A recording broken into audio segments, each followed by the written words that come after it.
Vejam que a prisão domiciliar, por exemplo, do inciso 2º do artigo 318 do Código de Processo Penal, é uma admissão de prisão domiciliar em situações em que aquele indivíduo, aquele preso, está extremamente debilitado por motivo de doença grave. E aí podemos perceber que não é qualquer tipo de doença que vai permitir a prisão domiciliar, tanto na Lei de Execução Penal como também no Código de Processo Penal. O que gera essa possibilidade de prisão domiciliar para o preso é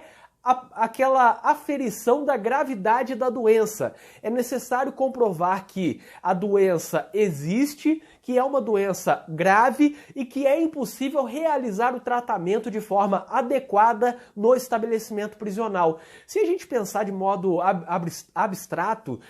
seria sempre muito fácil comprovar que uma doença grave não pode ser tratada adequadamente no estabelecimento prisional, porque o que temos atualmente é um caos quanto à saúde nos estabelecimentos prisionais. Entretanto, os juízes são muito restritivos quanto a esse direito, quanto ao direito à prisão domiciliar, tanto no caso da prisão domiciliar do CPP, como também no caso da prisão domiciliar da Lei de Execução Penal. Os juízes normalmente exigem, portanto, que se comprove que tem a doença, e isso não é tão difícil quando se tem um laudo médico, quando se tem um histórico médico,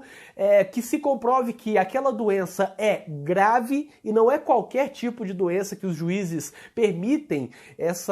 deferem essa prisão domiciliar. Tem que ser realmente uma doença muito grave, uma doença que afete a permanência daquele preso no estabelecimento prisional e também que aquele estabelecimento prisional não consegue oferecer condições adequadas para o tratamento dessa doença. Não é dizer que o sistema carcerário, de modo geral, não consegue oferecer o tratamento de saúde. É dizer que aquele estabelecimento não tem esse tipo de atendimento. E, em alguns casos, os diretores dos estabelecimentos prisionais farão até questão de dar uma declaração dizendo isso, dizendo que o atendimento médico é raro, que não há um médico que fique o tempo todo no estabelecimento prisional, que o atendimento médico é semanal ou está sendo oferecido em tais condições e que, portanto, não há condições de oferecer esse tratamento. De certa forma, esses diretores de estabelecimentos prisionais querem uma garantia. Eles não querem que um preso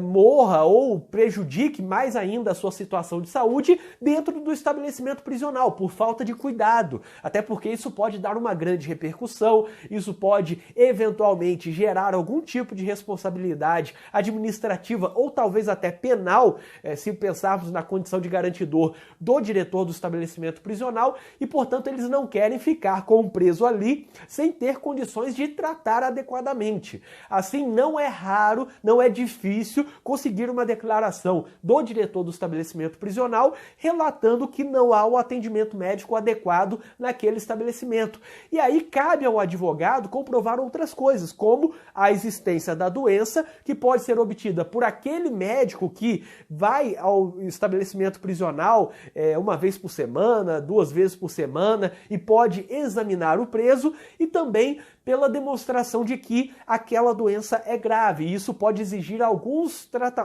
exames mais difíceis, mais complexos. E, portanto, talvez o advogado, antes da prisão domiciliar, tenha que pedir, por exemplo, o ingresso de um médico particular dentro do presídio, ou que aquele preso seja levado ao hospital público para a realização desse exame, para a realização de algum exame, para o atendimento médico, para assim conseguir um atestado, conseguir uma declaração médica falando que tem a doença e que a doença é grave. E somando a isso, comprovando, portanto, por meio de uma declaração do diretor do presídio, por exemplo, que o atendimento médico está sendo oferecido de forma eventual e que não há, mesmo assim, aquele tratamento adequado para esse tipo de doença, que há um risco na permanência do preso dentro do estabelecimento prisional.